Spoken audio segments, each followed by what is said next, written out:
Welcome, everyone. I call this meeting of the House and Family Affairs Subcommittee to order. Haley, would you please call the roll? Representatives Bricken, Eldridge, Farmer, Gillespie, Harris, Stewart, Chairman Littleton. Here. Madam Chairman, you have a quorum. Thank you. Members, do we have any personal orders? Seeing none, we'll move on with a little bit of house cleaning. Keeping, not cleaning. By request of the sponsor, item number 3, House Bill 2358, has been taken off notice. It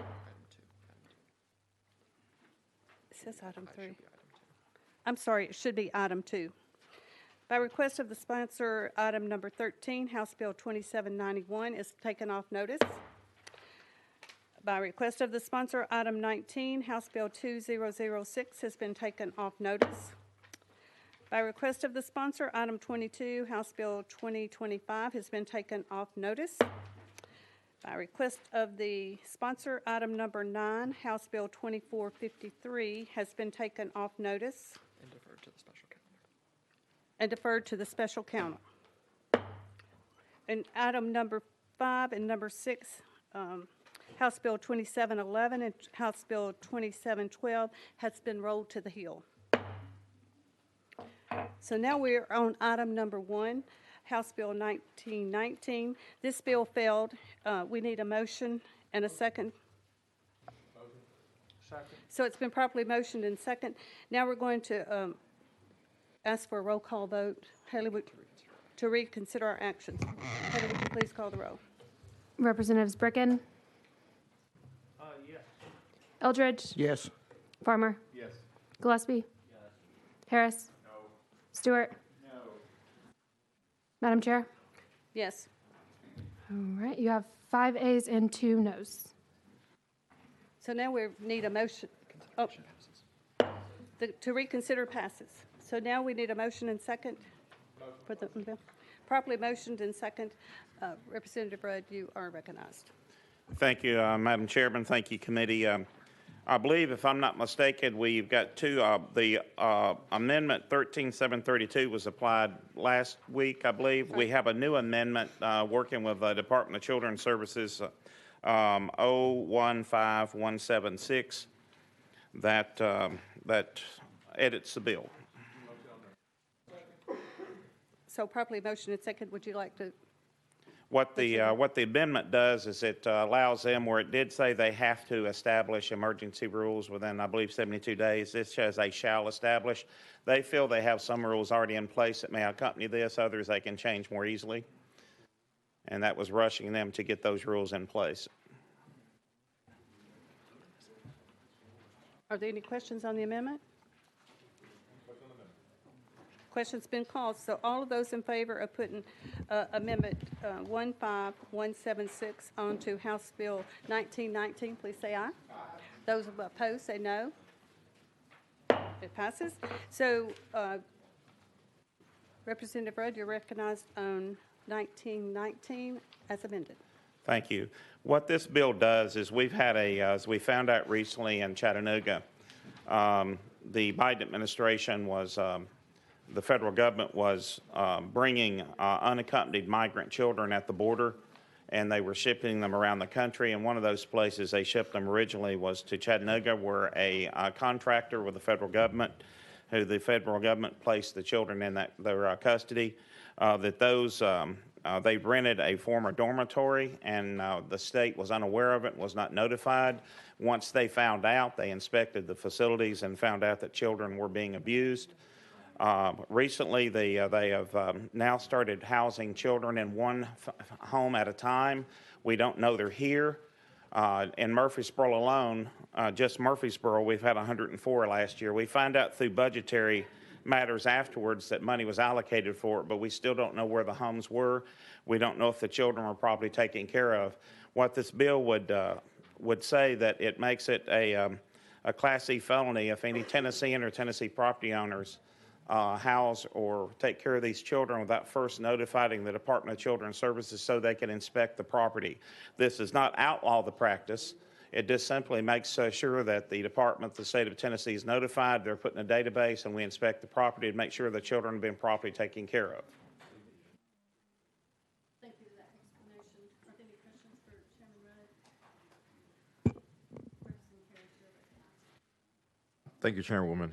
So I know we talked a great deal on this bill last week, so I'm not really sure how all this changed. But one of the changes that we discussed last week that's still in this current bill, which maybe we can make an amendment to, is there's a requirement that the department must go in and inspect at regular intervals each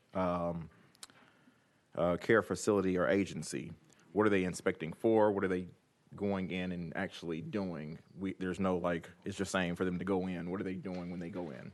Well, excuse me, that would already be per their policy. They would be doing the same thing basically if they do for Tennessee's adopted children, foster children, others. They're inspecting facilities on their schedule once they become aware of them to make sure that those facilities are fit and the child are being taken care of. It would be up to them to promulgate the rules as to how often and what they would do. And DCS is okay with that at this point? The only thing, I've been negotiating with DCS, and we've made quite a few changes. Both amendments were for DCS, and they and legal are still talking about one matter. They are trying to work out the definition of inspecting individual homes, then working out that definition of what's already in code and what already code does. So at this point, I've met what legal feels very comfortable as I've been in all the meetings with them that it's very important that if we don't have a definition of individual homes inspected, then they could slip under the radar and we would only have facilities. So it's important to leave that in the bill. I think we're working possibly on fine-tuning the definition of it, if at all. But I'm very comfortable with the bill at this point. I think it does everything we need to do, and so is legal in our meetings.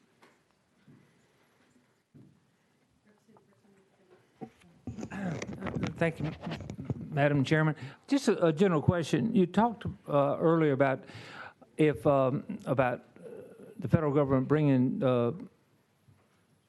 kids into the state, and then instead of housing them in dorms, they're putting them in individual housing units. I guess from the landlord's perspective, I guess maybe an example of how the landlord would hopefully know who is renting that house or that apartment for what purposes. And if they're putting them in a home kind of on an individual basis, wouldn't they have to have an adult custodian also with them, or they'd be in violation of certainly our standards of care? So I guess I was trying to get a clarification of those 2 points about landlords' ability to identify the situation to be able to report to DCS, and then kind of operationally, would they actually are they required to be accompanied if they are housed in an individual unit? So. No, when we talk about property owners, we're talking about, say, the dormitory. If they're renting a facility out to a federal agency to house them, they would have to notify. If they're an apartment complex or an owner of a home that's been rented, it isn't the property owner that would have to do it or even have the knowledge of it. It would be the individual housing. As far as individuals, what they're doing now in some cases is they're actually having a one couple or one person house the child in their actual home or apartment, and then they're sent on to the next state or the next location. So this wouldn't be holding the apartment complex unless there were knowledge of it and participating in it. I'm fine. I'm just a little hard to fathom all the movements on this, but I don't have another question. Thank you, Madam Chair. I was just curious, could you explain the fiscal note? How do we get the increase in state revenue to offset the expenses? How does that work? The fiscal note is the increase in state revenue balances out with state expenditures, except it's an additional 12,100 if they are having to incarcerate anyone. It's a pretty low figure because they don't expect a lot of violations of this, hopefully. As far as what the revenue is, the technology, it's my understanding that they have to build a database. They have to change their database so they can load these property owners and the children in, so they know what facilities or homes are keeping the children. That is the expenditure they estimate could be with their current vendor of what it could be to build the database. Then as far as the revenue coming in, I don't really know where their revenue, unless if they have to actually charge anyone for housing the children, it would equal out, is what I guess they're estimating. Representative Stewart. Representative Stewart. Madam Chair, it says something about strategic technology solutions. Do you know what they're talking about? I believe that is the actual vendor that builds their database. Representative Stewart. Yeah, I guess I'm concerned. I just don't understand, aside from the bill itself, I don't understand the fiscal note. And I guess, I feel like fiscal review, we don't have anyone from fiscal review here, right? They're not Yeah. on the list. This is very confusing. I'm confused about what fiscal review has done, and I guess that'll require follow-up because if this gets out of committee, because it doesn't make any sense to me. But thank you. Representative Harris. Thank you, Chairman. So just make sure this is clarified. I know you mentioned earlier, okay, so Joe Biden brings the kids here, he drops them off. Once they're dropped off at someone's home, we are not at that moment notified, we are unaware that child is in the state of Tennessee, unless this bill passes, correct? Chairman. Well, if this bill passes and they're aware that it's a felony, they would first of all, the bill would require them to report to the state. And hopefully they would if they disobeyed the law and we found out they'd be in violation of the law, and they could be prosecuted. And what will DCS do in the interim to be able to investigate, to find out if someone is violating it? Chairman. Well, we'd be in the same situation. It's like if you have a state law and no one is obeying it until someone reports you. It could be a neighbor. It's kind of like in Chattanooga. We didn't know they were there. Children were being housed in that former dormitory that was being rented by the federal government's subcontractor. But someone that either worked there or was affiliated with the property notified the state, and they then inspected it. So as any new law, sometimes it takes time for people to become aware of it. And that's why we've created a felony. If you do this, if you've possibly endangered the child, it's your responsibility to notify the state. Last follow-up. Representative Harris. Yes, so we're going to be doing a Class C felony, not a misdemeanor, a Class C felony. The federal government brought them here. Is this felony in any kind of way going to be connected to the federal government in any kind of way? This is just for the person that they dropped the child off with? Chairman Rudd. Representative, like most issues, whether it be COVID-19 or vaccinations or a host of other things, we have very, very limited options in dealing with the federal government. We can't stop them from doing it. Of course, we could pass a law just saying the federal government can't do it, take them to court and challenge it and see what a judge says. But it's very hard for us to enforce state law and federal government. Just like cities and counties report to us, serve under us, they can't tell us what to do. It's vice versa. It's hard for us to tell the federal government what to do, but we can control the actions of Tennesseans and Tennessee property owners that willingly are complicit in this. And again, this isn't aimed at stopping the practice. We can't stop the federal government from doing it. It's aimed at investigating and making sure that the children are being properly taken care of. Any other questions for Chairman Rudd? Question on the bill? Questions been called for. Any objection? Hearing none. All those in favor of House Bill 1919, move it out to civil full, say aye. Aye. Those opposed? No. The ayes have it. You move out to full. Thank you, Chair. Civil full. Next, we have item number 3 by Representative Garrett. House Bill 2359. You are recognized. Properly motioned and second. Thank you, Madam Chairman. This bill is simply somewhat of a cleanup.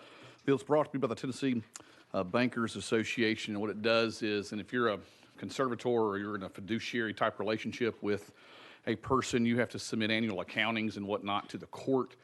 And in those annual accountings, you have to state that the person is still in the need of this particular relationship, either a conservatorship, et cetera. Sometimes the medical records are actually submitted. We're saying they don't have to keep that medical records from being public. And so that's what this legislation does. So with that, I'll be happy to take any questions the committee may have. Otherwise, I move passage. Thank you. Are there any questions for Representative Garrett? Seeing none, are we ready to vote? All those in favor of House Bill 2359 moving out to civil full, say aye. Aye. Those opposed, no. The ayes have it. You move out to civil. Thank you, Madam Chair and committee. That was short and sweet. Thank you. There you go. So next we have item number 4, House Bill 1962 by Chairman Curcio. Looks like, is he out there? Here he comes.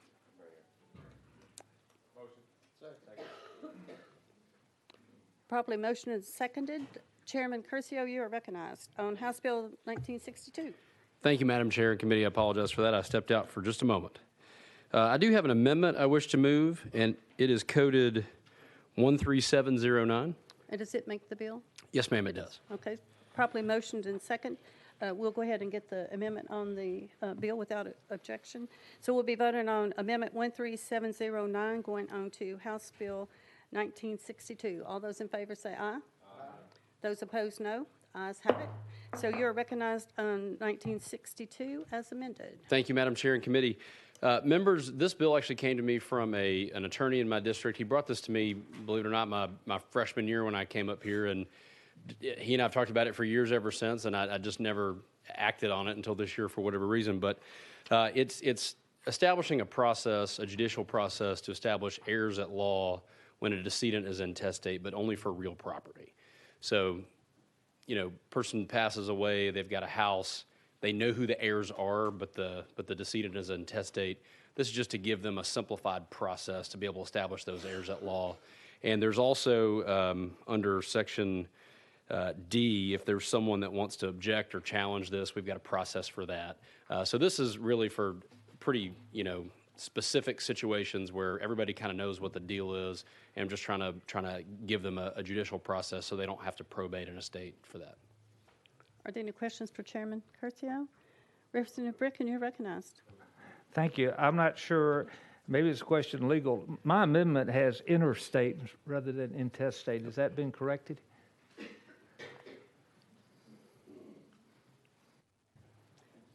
Chairman? Thank you, Madam Chair. In which section do you see that typo? It's just on the amendment that's in the calendar package, so I just hope was not. I'm looking in, I'm sorry. Madam Chair. It's not in the, it's a typo in there. Okay, thank you. Sorry. It looks correct in The amendment is dashboard. correct. Okay. Yes. Okay. Amendment is correct. Any other questions, the chairman? Hearing none, are questions been called for? Is there any objection?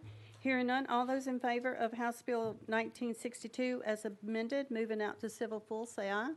Aye. Those opposed, no. The ayes have it. You move out to civil full. Thank you, Madam Chair and committee. Next, we have item number 7, House Bill 233 by Representative Leatherwood. I thought I saw him. We will move, without objection, we'll move him down one spot. So next we have item number 8, House Bill 2575 by Chairman Doggett. Okay, we'll move him down one spot. So next we will move on to House Bill, item number 10, House Bill 2758. Oh. Okay. We'll just go, without objection, we'll go back to Representative Leatherwood, item number 7, House Bill, I've lost my way here now, laughing at them getting in the door. House Bill 233. Did we, properly motioned and second, you are recognized on House Bill 233. First, let me say thank you very much. I know we're all experiencing this at this point. Some people in the audience and TV might not realize it, but I'm actually serving on Health Committee right now, voting on important legislation. So I've been bouncing back and forth. So I appreciate y'all's patience. Remember and our indulgence. patience next week when we're in there. So. There is an amendment that makes the bill, if I. And that amendment number is, 013226. okay, it's motioned and second. All those in favor of putting Amendment 13226 onto House Bill 233, say aye. Aye. Those opposed, no. The ayes have it. So you are recognized on House Bill 233 as amended. Thank you very much. This bill, as amended, first thing I want to say is this bill changes nothing in the current law regarding marriage. What it does do is establish an alternative path to marriage. It establishes a common law marriage in the state between one man and one woman, and it creates a record of the marital contract that would then be filed with the county and eventually housed with the Office of Vital Records. So there would be that record of the marriage. And with that, I'll take any questions.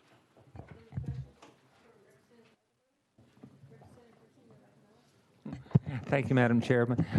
Can you help me understand what under Tennessee, I guess, law will make a common law marriage a known public marriage? What are the criteria for? Yeah, if I understand your question correctly, frankly, I think most people will just go to the county clerk and buy a license as they are today. So I really don't think this is going to impact the majority of people one way or the other. And again, it's not going to impact our current marriage laws one way or the other. But for those people that have a conscientious objection to, the path for marriage now, it gives them that option to have a marriage, and they will be informed about it. They will know about it. My understanding of common law marriage has always been a couple publicly by either declaring, living together, and getting Mr. and Mrs. Male, and sometimes a period of time, but in their normal living habits, they have deemed themselves publicly as husband and wife, and therefore there are a common law marriage. I don't know if that's in Tennessee code anywhere, but if they become common law couple, what would ever capture this in vital records? I mean, what would trigger vital records ever know that they are a declared common law couple? Yeah, that's a good question, and there is, an understanding of common law actually could vary from state to state. And what you're saying in some areas, if a couple just live together for a period of time, then that other person could have some rights based on that. But this actually establishes in the code what will be called record of marital contract at common law. So not to get too hung up on the name that's been tacked to this bill and what would be attached to the code if it passes. It does use the word common law in there. And so to your further point, what would create the record and so forth. Well, this bill would, the law would. It would create the certificate, and that would be filed. And it states in there that it would need to be actually transferred to the Office of Vital Records. So the answer to your question basically is this bill would establish the things you were talking about. Representative Bricken. I'm gonna stay confused then. Thank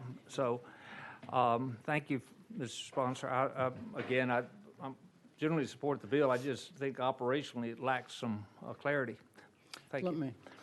If I can respond to that. Again, the bill establishes there will be a form for anyone who chooses to get married under this section of Tennessee law. There will be a form established. That form will be signed off by both parties, and that form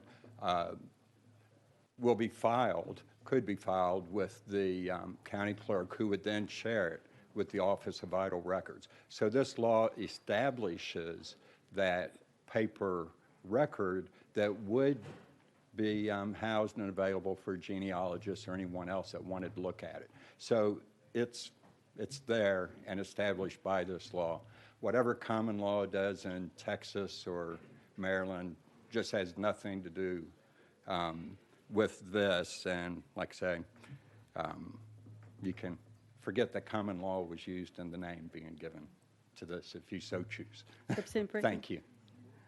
Representative Bricken, any no follow-up? Representative Stewart, you're recognized.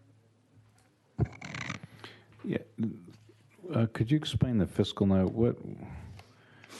Where are we? Is this a significant increase in state expenditures?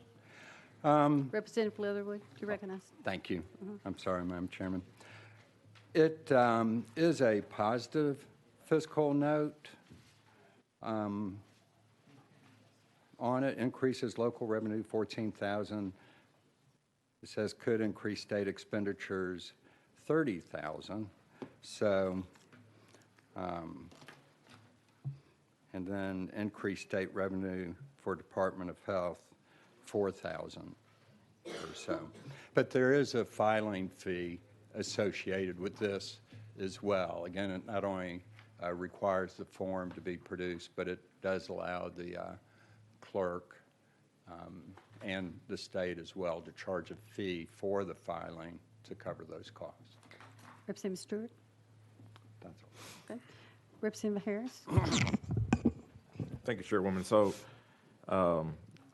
going to kind of what Representative Bricken mentioned as far as like the transfer of this information and how it's going to actually make it to vital records. Obviously, you know I work in that area as well, so I'm trying to figure out how is it conceptually, how are you seeing this actually taking place? Because based off of the way it's written, there's no process. Are we giving our county clerks some time to create a process?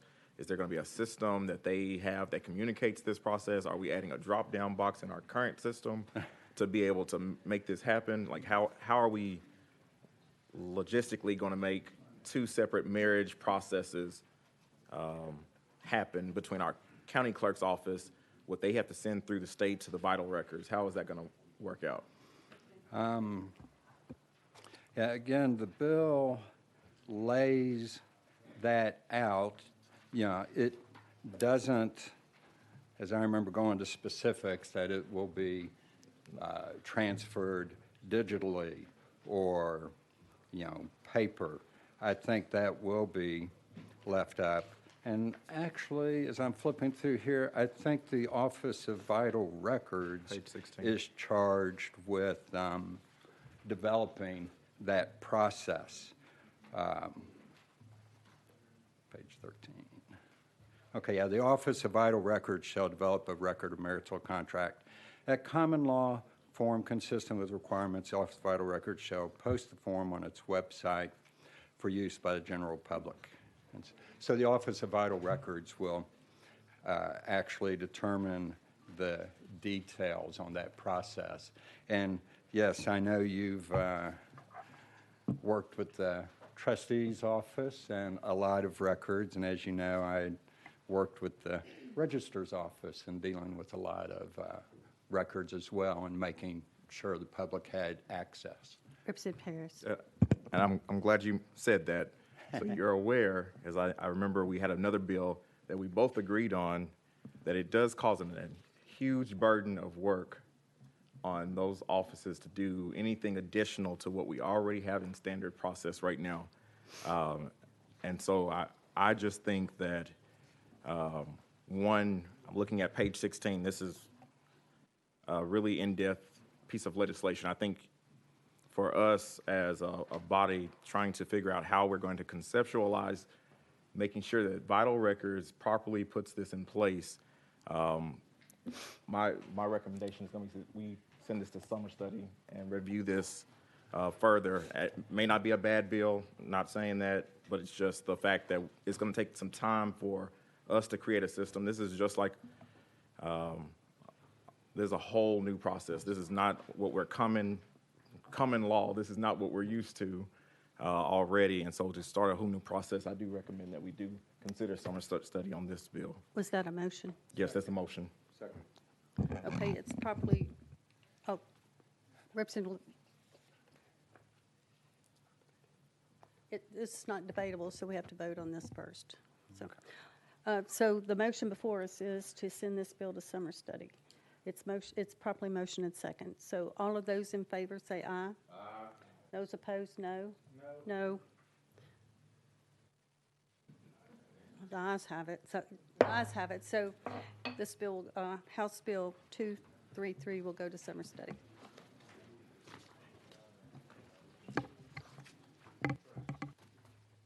So next we have item 8, 2575 by Chairman Doggett. Chairman Doggett, you are recognized. Motion and second. Yes. Thank you, Madam Chair and committee. And I see you do. Are you going forward with the amendment or not? I'm sorry, I'm having a hard time hearing. Are you going forward with the amendment? No, ma'am, I will not. Okay. So you're withdrawing the amendment. Okay, so then you're recognized. Okay, thank you. I wish to Properly move. motion and second. Thank you. I wish to move with the bill as perceived. I know that last year I stood before you at a lengthy time, and then we had a summer study session discussing the issue about anonymous reporting. We took a lot of those things that we discussed in that summer study session. I've worked with the Department of Children's Services as well. We've had some good lengthy constructive conversations on how we would, what our intent was and where we look to go. But in summary, what this bill does is it says that a juvenile court cannot order the parents or guardians to allow DCS to enter for the purposes of interview, examination, investigation, unless the department has presented evidence corroborating the anonymous report of harm. This is perfectly in harmony with our Fourth Amendment protections against wrongful search and seizure, and is consistent of what would be expected of law enforcement officers and officials when obtaining search warrants. And so with that, I would also say that it doesn't prevent the department in any way, shape, form, or fashion or of exercising emergency action as needed to immediately protect a child that's in danger, but it does, however, provide protection against anonymous reports that is made with vengeance, and that's something that we talked about at length over the summer. And so with that, I stand ready for any questions or comments that we may have. I guess if I turn that on, maybe you could hear me then. I do want to hear from DCS, if that's okay with you. I'm totally fine. Okay. Yes, ma'am. So we're going to go out of session and call up DCS, please.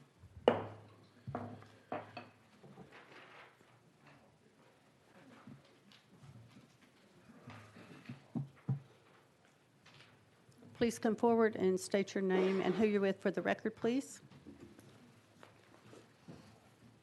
Thank you, Chair Lady and Committee. I'm Jim Lehman. I'm with the Department of Children's Services, and I have with me Carla Aaron, one of our Deputy Commissioners, and Doug Diamond, our General Counsel. Happy to answer any questions you may have.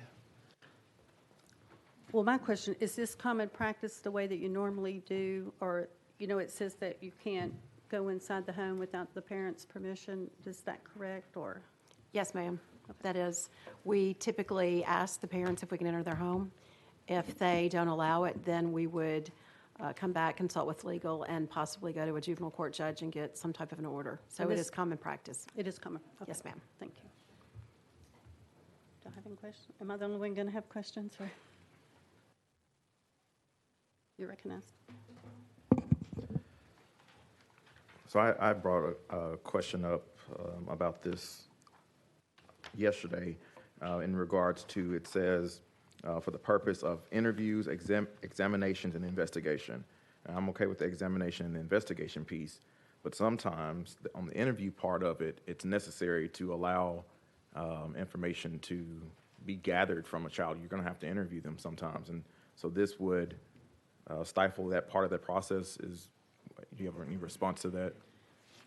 Not, You're recognized. thank you. Not necessarily, because we typically gather information from collateral interviews as well, from teachers, medical providers, mental health providers. It really kind of takes our investigative task out of order. So if we weren't able to talk to the child, but we had enough information to go gather some corroborating evidence somewhere else, then that's what we would discuss with the judge. So it really just takes it out of order a little bit. Representative? So the corroborating evidence, you all can get it from other places, not necessarily have to be from the interview. We can, yes, and- yes. right. Although the victim interview is very important, but we don't always rely just on the victim interview. We get interviews and information from a lot of different people in the course of an investigation. Great, thank you so much. So one more question. So if you're not allowed in the home, then you can get information and then go to the judge to get permission to go inside the home to interview the child? Yes, ma'am. Is that the way it happens normally? It would, yes, normally it would. We would, depending on the situation, get information from other sources, present it to the judge, and then, of course, then the judge would make the decision whether to issue an investigative order or not. Mr. Diamond, would you like to speak? Yes, I'm Doug Diamond. I'm General Counsel for DCS, and I think this is really more about the entrance into the building.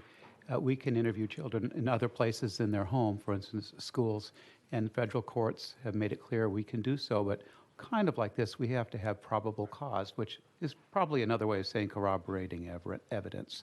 So we're very comfortable with the bill as written. Good. Are there any other questions for DCS? Seeing none, thank y'all. Thank you. So we're back in session. Chairman, you're recognized. Thank you, and I must apologize. I don't know that I stated this earlier. This deals with anonymous reporting. I don't know if I mentioned that in my opening statement or not. I apologize if I didn't. Is that you? Not I.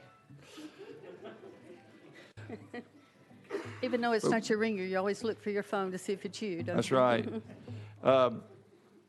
Madam Chair, we're adding another section to 37-1406E. We're taking what's there in existing code and making that E1. This portion of language would make an E2 section that deals specifically with anonymous reporting. And so, if there's any other questions or comments. Are there any questions for Chairman Doggett? Seeing none, are we ready to vote? Oh, Representative Eldridge. Just to clarify, this doesn't affect, I'm sorry. Just to clarify, Madam Chair, thank you. This isn't affecting the anonymous reporting at all. I mean, as far as that goes, it's not saying that a person that calls in a report anonymously that's still allowed. Chairman. Nothing changes there. Chairman. Excellent question. I know last year the legislation we brought, we went after that piece. Yes. But through some lengthy consultation and discussions, we saw that by going this route, which would not affect the anonymous, you can still make the anonymous report, but that evidence has to be corroborated before you can proceed. Just like any law enforcement officer or agency in this state would operate, they have to take what information they have and then that be corroborated before they move forward. Okay. Thank you. Representative Bricken. Thank you, Madam Chairman. I mean, this bill, it has a lot of merit to it, but it also has this vagueness in this in the term evidence, the corroborating evidence. And I wish, I'm sure there's no way to enumerate what that type of evidence would be. And I've DCS has come, we talked about it. I mean, they said, if you heard a neighbor or, an apartment child being wailed at and the child screaming bloody murder, would you call and report child abuse, but don't want to do it anonymously because, quote, you have a neighbor? But then what would DCS, how would they corroborate that? I mean, I'm just trying to think operationally how this plays out if it passes. Chairman. Thank you. I can't answer that question as it's posed. I don't do the investigations for them, but I would say that perhaps maybe legal services might be able to tell you if there's a definition that is in code that might be able to answer that.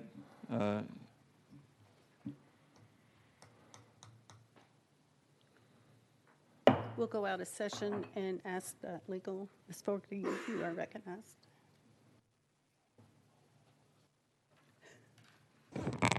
Michelle Fogarty, Legal Services. I don't believe that term's defined. It's very fact-specific. It depends on the facts of each case, what would corroborate it. As for how DCS would attempt to do that, as they testified, I believe they have other means they can talk to other people, use other means in an attempt. But to corroborate means to find anything that supports the witness's account or the anonymous person's account. But it's not a term that's defined because it would be dependent upon the facts of each individual case. Representative Rickon. I guess the judge, I mean, of course, the judge could, I don't know, probably say the corroborating evidence is anything in the world. It could be how he feels that day, and still issue the order. Is that possible? It would be up for the judge. I'm sorry. It would be up for the judge to determine what is corroborating enough. Just like when a judge issues a search warrant, he has to have probable cause. The judge has to decide what amounts to probable cause in those circumstances. Representative Rickon. I'm fine. Are there any other questions for legal? Did you want to ask a question? When you go back into session, Okay. I would, if you don't mind. Without objection, we're back in session. Chairman, you're recognized. Not going to pose a question, but I will just elaborate to what you're stating. In a case of emergency, this does not affect their abilities to do what they do, DCS. If it is determined that is a dire emergency, it's already listed in code what they can do. We're just adding a new section in there that deals with the anonymous reporting and that the process that has to go through But emergency referrals is what I always call them. I don't know if that's the proper term, but emergency referral, DCS is going to do what they do. Just like in law enforcement, if you get an emergency, you're going to do what you have to do first, but, to make sure that you're assessing the situation properly. Representative Rickon. Okay. Representative Gillespie, you're recognized. Thank you, Madam Chair. Just curious, Chairman Doggett, have you talked to the DA's conference or DAs or anyone on that end? I know DCS is here, and we've met multiple times about that. I was just curious if you've talked to other, stakeholders about this. You're recognized. That is an excellent question, and to answer that, yes, extensively. We have spoke with the district attorney's conference representatives just today, and they said that, which I know we had an amendment that we did not put on, that they had issues with the amendment, but with the language of the bill, they said that they were good.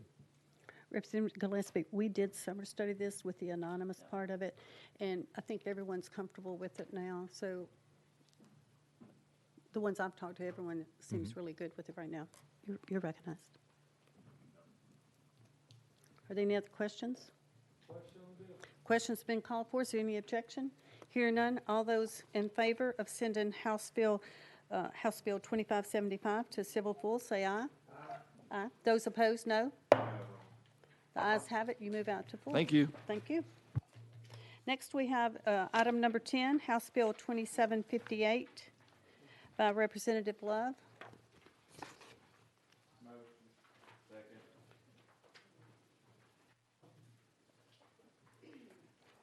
Properly motioned and seconded. Representative Love, you are recognized. Thank you, Chair Lady and committee members. Get my bill up here. House Bill 2758 seeks to remedy a situation we have in the state where persons who are in arrearage with child support are having their driver's licenses taken away from them. And this particular legislation would simply remove driver's licenses from the list of licenses that get revoked or removed from a person if they are in arrearage of child support.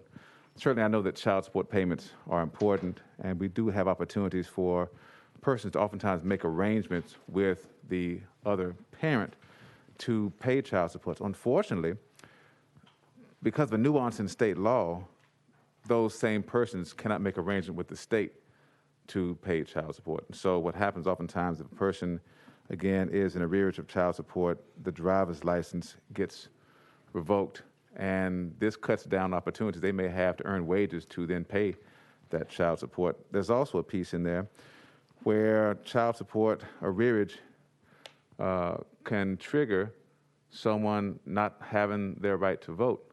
Tennessee is the only state that does this. And again, this is a dual piece that we're trying to address here in this piece of legislation. I'm open for questions. Thank you, Representative Love. I've got one question, and then we'll see if we have any others, but we're going to call up DHS in a few minutes to let them speak about it. But do they not get a license where they can just go to work and back? A special license? Do we still do that? Or? I'm not sure.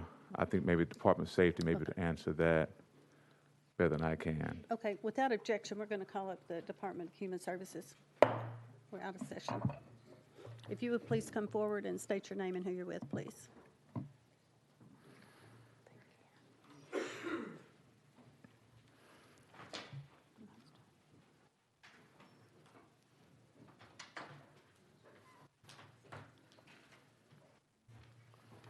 Hi, good afternoon. Marcia McShane, Assistant Commissioner with Department of Human Services over Public Information in the Legislative Office.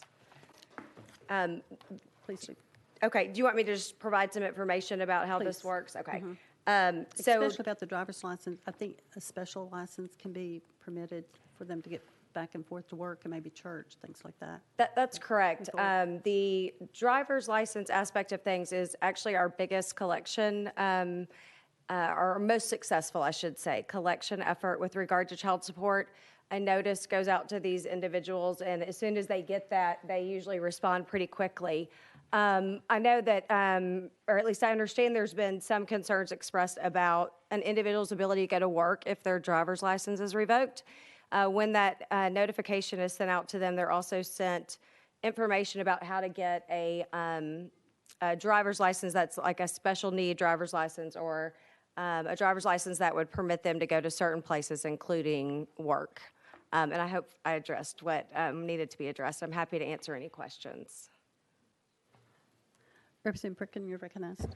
I guess if you had a CDL truck driver's license, how would that be affected? You're recognized. I don't know if I'm going to be able to answer that right here on the spot. I would be happy to look into that and provide it. I'll just have to look into that. I apologize. Just curiously, you know how in a fiscal year, how many revoked license for child support are executed and also maybe subsequently reinstated? You're recognized. Give me just a moment, and I may be able to pull that up for you.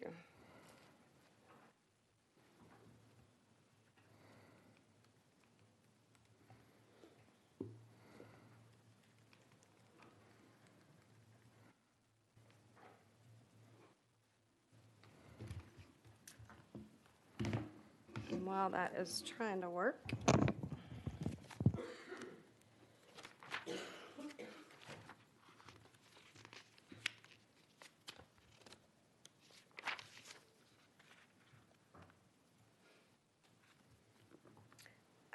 let's see here.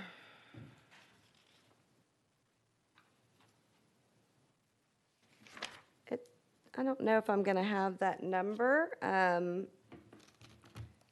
I'll have to provide that, but I do want to, if I may, just address one other thing. Actually, as a condition of receiving our federal child support enforcement funds, Congress requires that each state have in effect laws requiring the use of a specified list of collection or enforcement procedures to increase effectiveness of the state's child support enforcement program. So those methods can specifically include the withholding, suspension, or revocation of driver's license. And there's a reg that prevents that. There's also, like I said, a federal statute that addresses it. And then there are statutorily prescribed procedures to improve the effectiveness of the enforcement. Again, and as I mentioned before, the notification with regard to the driver's license is, and I apologize for not having the exact numbers, but my understanding from our program folks is it is the number one method that is successful with regard to those collection efforts. That's good to hear. I certainly would like some statistics on that. Absolutely. And obviously, the federal program is part of the enforcement method, but it's not a requirement to have revoked license as the. And I guess my question is: are there other collection means that other states are using? If we would choose to pass this legislation, Yes, sir. are there other collection methods that we would elevate, that y'all would recommend elevating for collection? My understanding is that at the current time, our individuals that operate this program are happy with the success rate with regard to the driver's license revocation part of things. So I don't believe that they would recommend another method just because they really feel like it is successful. But I'd be happy to ask about that. But you don't know, I mean, is there top 3 methods for collecting that other states use, and are we using all 3 or just this one? I'm not going to be able to speak to what other states are doing right now. Again, I would be happy to provide this information to the committee at a later time. No, I certainly would like to get some more clarification. CDL license revocation certainly would certainly be a big deal for truck drivers. Representative Bricken, I think legal has some of that information for you. Would you like to go out of session and ask her? Certainly. Oh, we're already out of session, I'm sorry. So we're going to go to legal. Michelle Fogarty, Legal Services. It looks like all 50 states have statutory provisions that authorize the suspension or revocation of various licenses for failure to pay child support. Driver's licenses, occupational licenses, professional licenses, hunting licenses, fishing licenses, and that sort of thing. And I'm looking at the chart on the NCSL website, and it looks like every state has driver's licenses as a means of that. And I believe they're required to, under federal law, to 42, I think it's USC 666 requires states to have some method of enforcement for failure to pay child support. Some method of revoking or suspending licenses for failure to pay child support. Representative Perkin. Well, I guess maybe do you know whether if someone is? Excuse me, do you have any other questions for legal? It might be, I guess. In Tennessee, a regular driver's license and a CDL license, would you be revoking their regular driver's license and not their CDL license?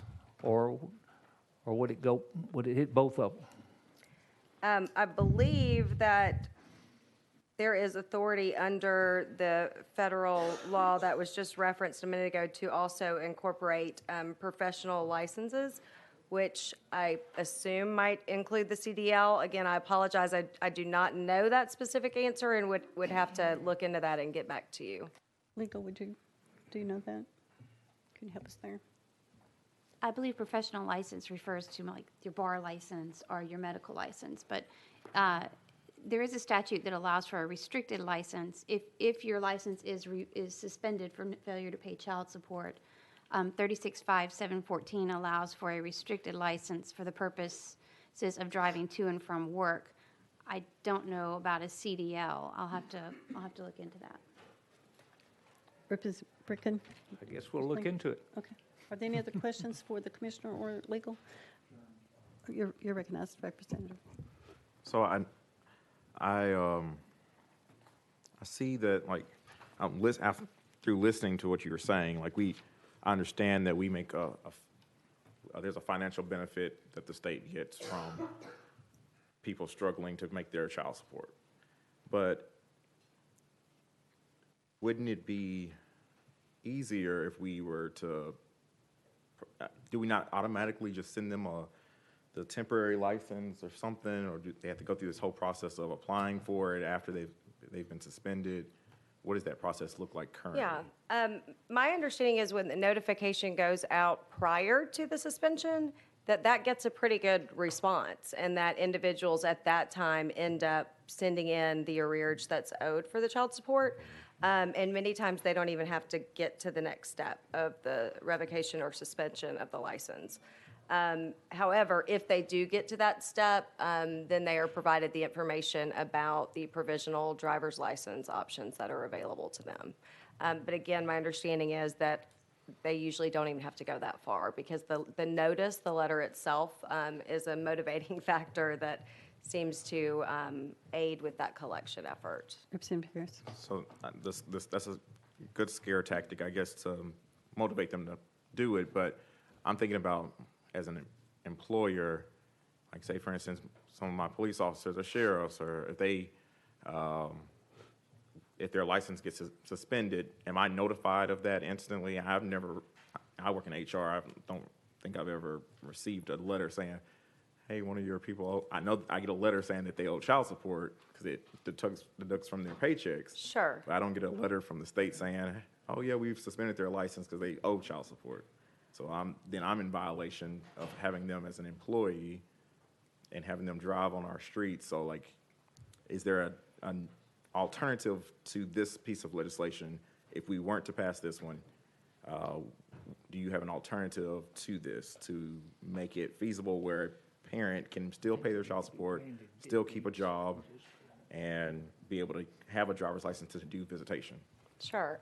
Thanks for that question. I believe, again, that the revocation and suspension, that result is not as high as it could be, or we might be concerned about it being, because I believe, like I said, that notice going out usually does the trick.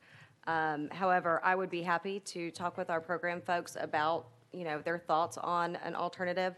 Again, just as I mentioned earlier, I don't know that they will feel that would be as effective as a collection effort or as successful as an effort, because based on what they've shared with me, that just the notice before even going further typically gets the job done. I hope that answered your question.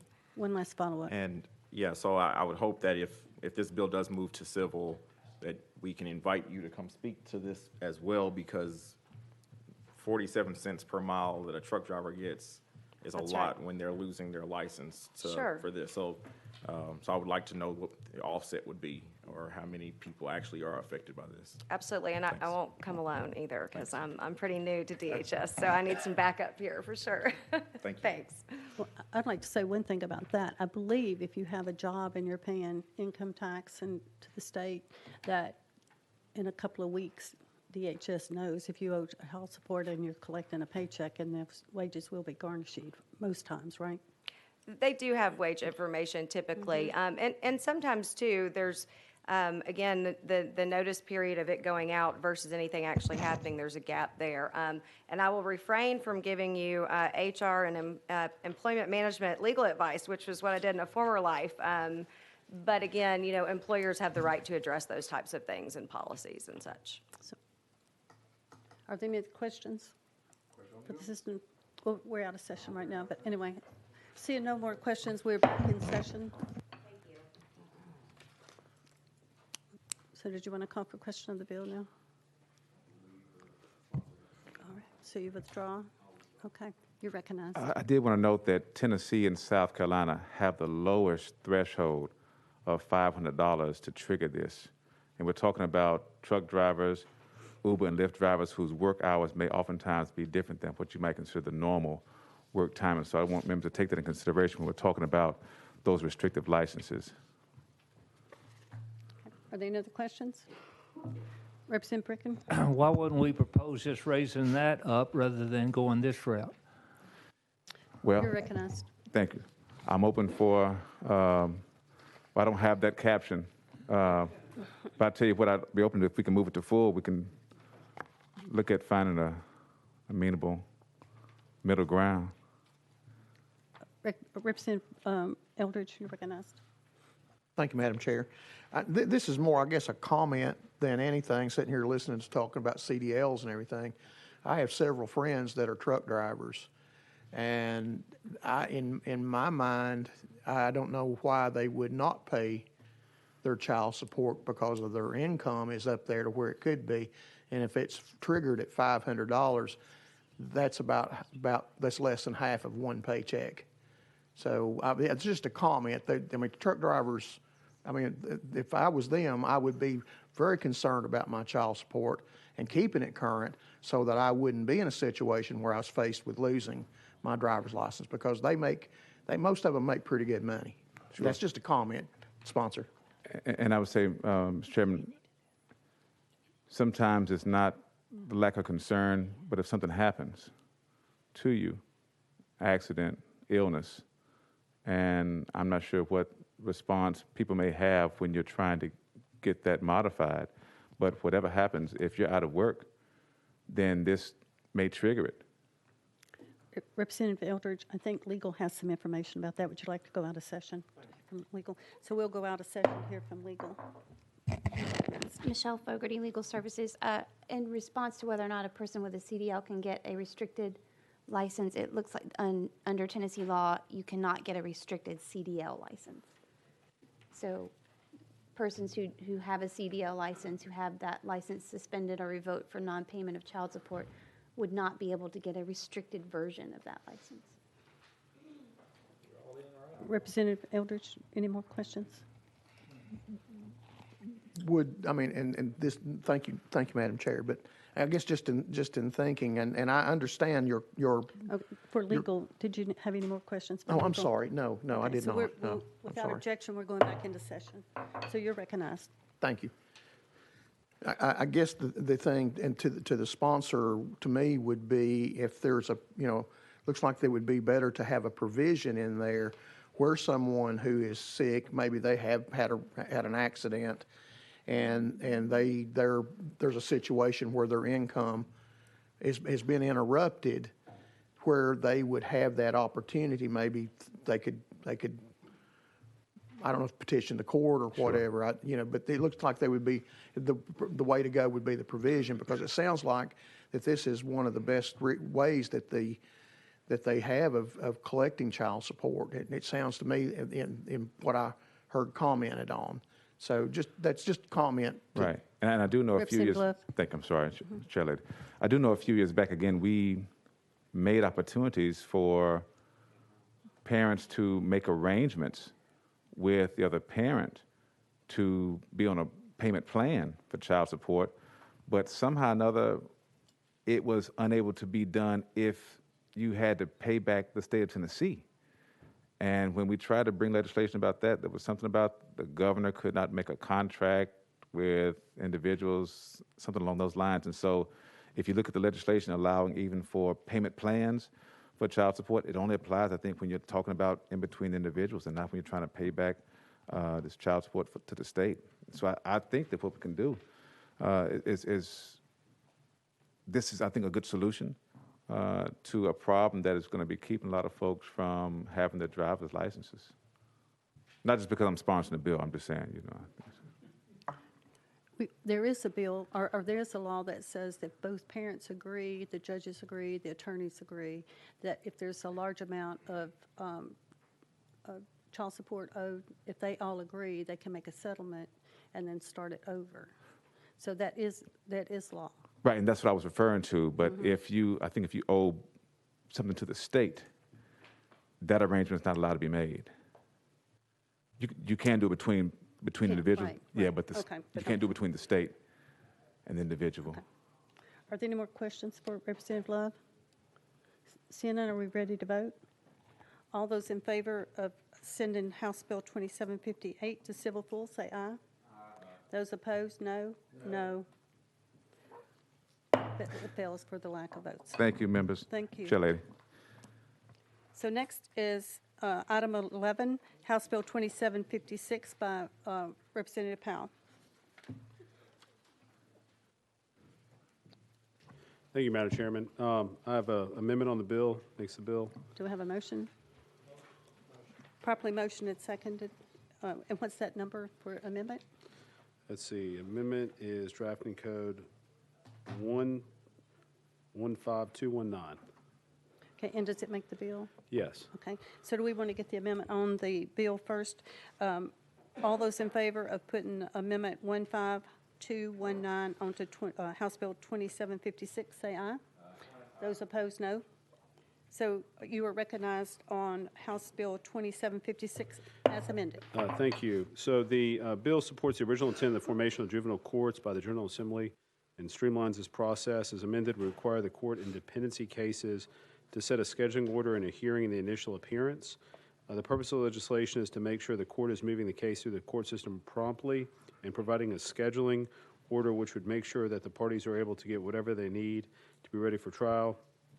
As it says in the statute, one of the public purposes of the juvenile law is to provide a simple judicial procedure in which the parties are assured fair hearing. The bill is amended would add language to ensure that juvenile court cases are expeditiously moved through the system without unreasonable delay. The added language will require the hearing in a dependency case, usually brought by DCS, to be set within 6 months. A responding party, which is typically the parent accused of neglect or abuse, can waive the 6-month requirement. In that case, the court will be able to set the hearing within a year.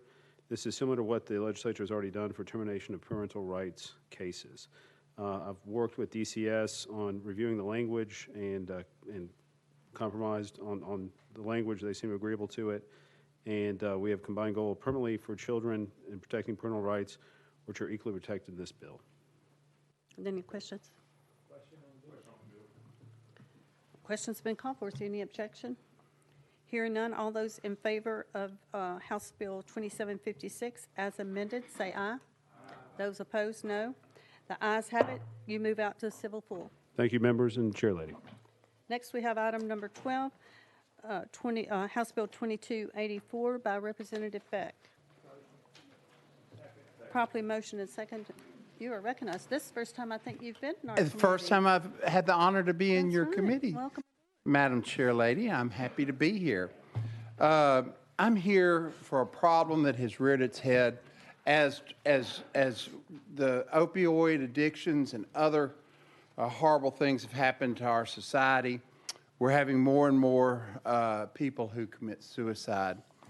And before they commit suicide, a lot of times they withdraw from their families, they're depressed, they're hanging out with people that they wouldn't normally hang out with.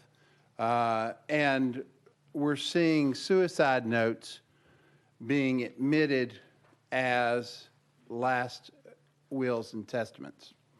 as holographic wills. And the presumption as we stand here today is that the person is of sound mind and is able to give their property by writing out a holographic will, which would be fine if they were of sound mind. And so what this bill does is it says if one of the, of course, the only people that can contest a will is somebody who would be an intestate heir, in other words, a child or a blood relative. And so we asked that if there is a will contest for this holographic will, that they not be granted the presumption of being of sound mind. In other words, the presumption would fall to them to prove that the decedent was of sound mind when he wrote his or her last will and testament.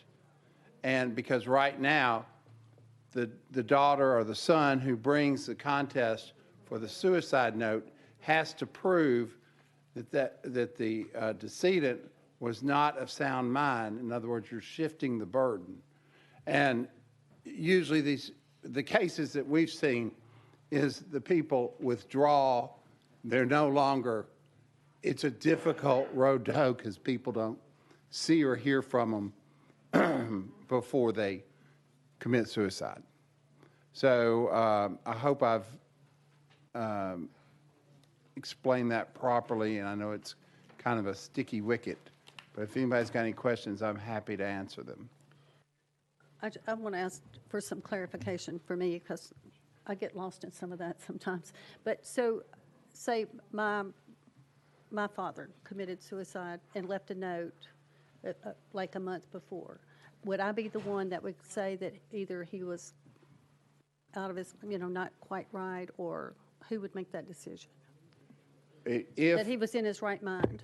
Correct. If you don't challenge the note can go on and be his holographic will.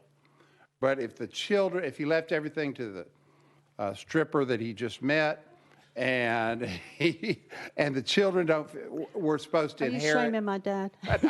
Not your father, but I'm just using it as an example. Then the children would be able to contest this holographic will, and then it would be up to the third party that he left everything in that holographic will to prove that he was of sound mind. The children would not have to prove that he was of sound mind, where right now it's just the opposite. Okay. Chairman? Thank you, Chair Lady Littleton there. And Representative Beck, I know you practice this area of law, right? I've been involved in a couple of will contests, and they're nasty. They are.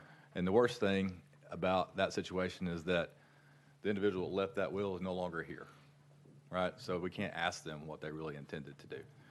So, number one, holographic wills have to meet certain standards, right? You have to have two people recognize the handwriting that do not take under the holographic will. Okay. And I just think this is a big change here. And don't you think it just opened things up to more will contests and more litigation for families? This is a big change, and I have a lot of respect for you, and you know that.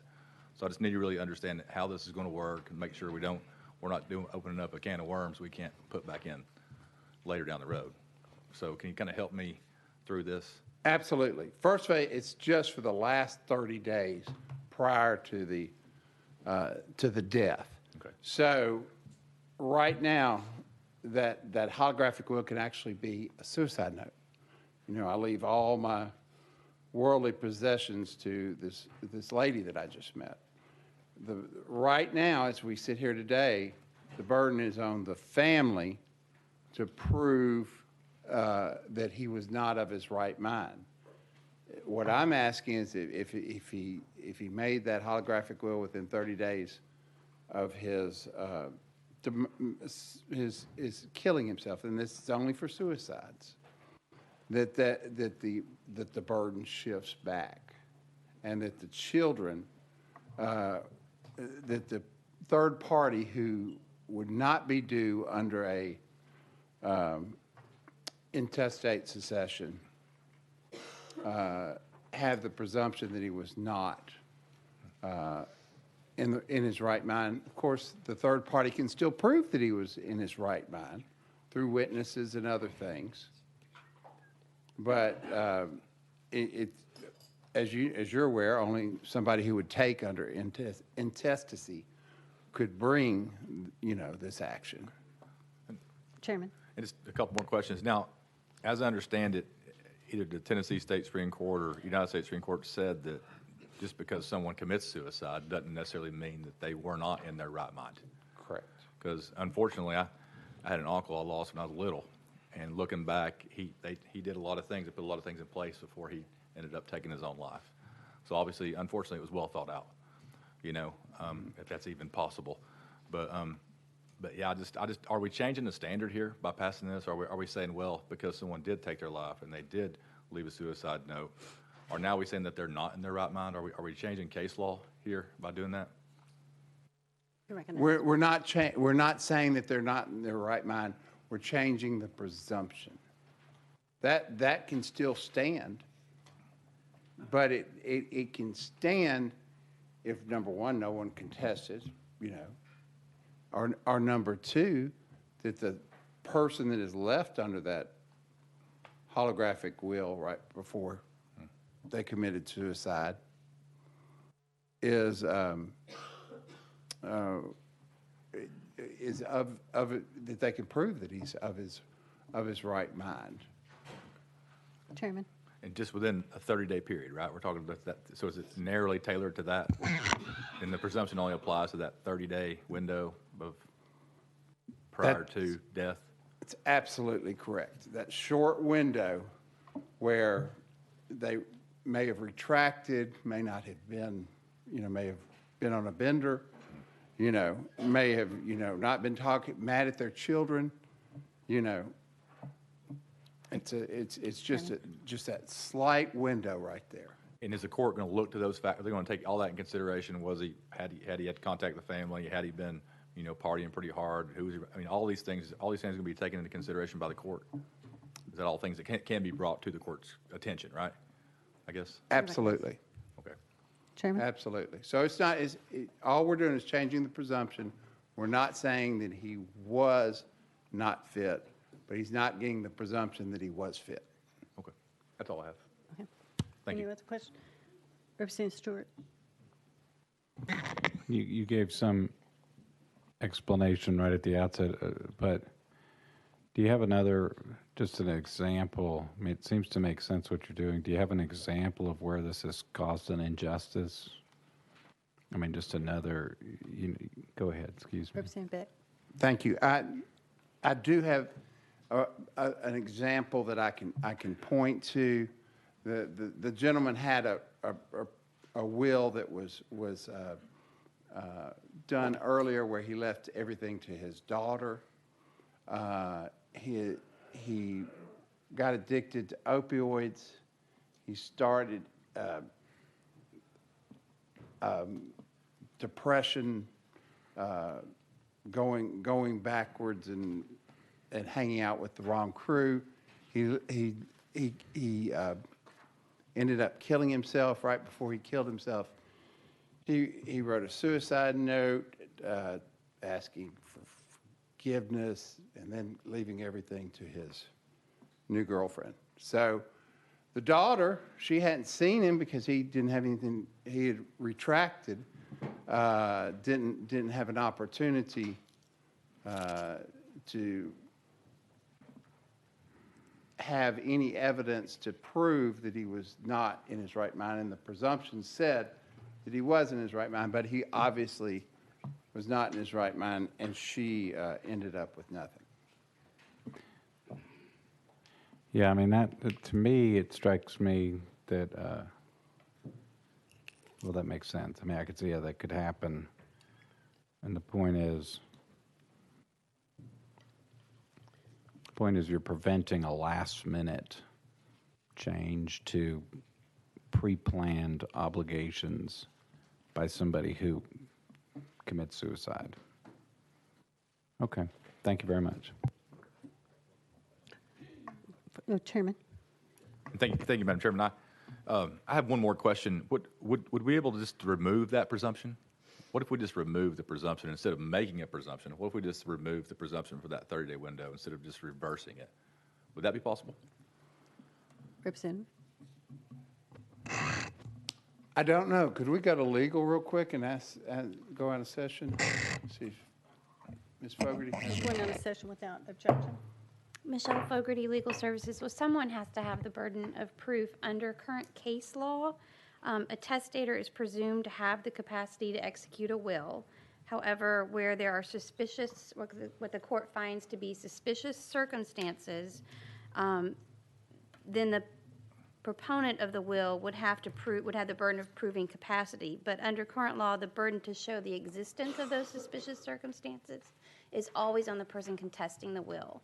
This bill flips that presumption. But under current case law, the person contesting the will has the burden of proving the suspicious circumstances. Chairman. And my question is, I'm not talking about the burden of proof. There's a difference between a burden of proof and having a presumption. I'm sorry. A presumption just gives you a leg up on your burden Right. of proof, makes it easier to prove. So I was just wondering if you removed, if there a presumption that we could remove on the front end that could make it a little easier instead of making a presumption in the opposite direction. I was just curious. You understand what I'm saying? Yes, well, the presumption now is that the testator has capacity to execute the will. So, I mean, that's the presumption at the under current case law is that the testator has capacity to make the will. Okay. He's saying this bill is saying that if it was a suicide note written a month before, then it's presumed that there are suspicious circumstances that affected his capacity. And my question was, could we remove the presumption on the other side instead of adding a presumption in the opposite? I mean, you can do that, but then the proponent of the will would have more of a burden if that's what you want. Well, in my opinion, and in yours, would that be some middle ground between the way it is now and what Representative Beck is trying to do? I think doesn't that seem like that's in the middle? Isn't that kind of halfway, meet halfway? It is contrary to case law right now, but that's a policy decision for the legislature to make. Is this bill contrary to case law? Yes. Okay. All right. That's all I have. Any other questions for legal? Seeing none, then we'll go back into session. And for lack of time, we're either going to have to roll it to next week, or are we ready to vote? You're recognized. Representative, who brought this to you, and has the chancery courts, probate courts of the state as an association issued any support or for or against this? You're recognized. I've run this by the Tennessee Bar Association. They're good with it. Who brought it to me was the young lady who lost out on everything. You want to hear more about it? Question's been called. Without objection, we'll be voting on House Bill 2284 to go to full. All those in favor say aye. Aye. Those opposed? No. The ayes have it. You move out to Thank you, full. Madam Chair, Lady, and Committee. Oh. All remaining bills on the calendar will be rolled to next week's calendar. We are adjourned. That's what I meant, by the way.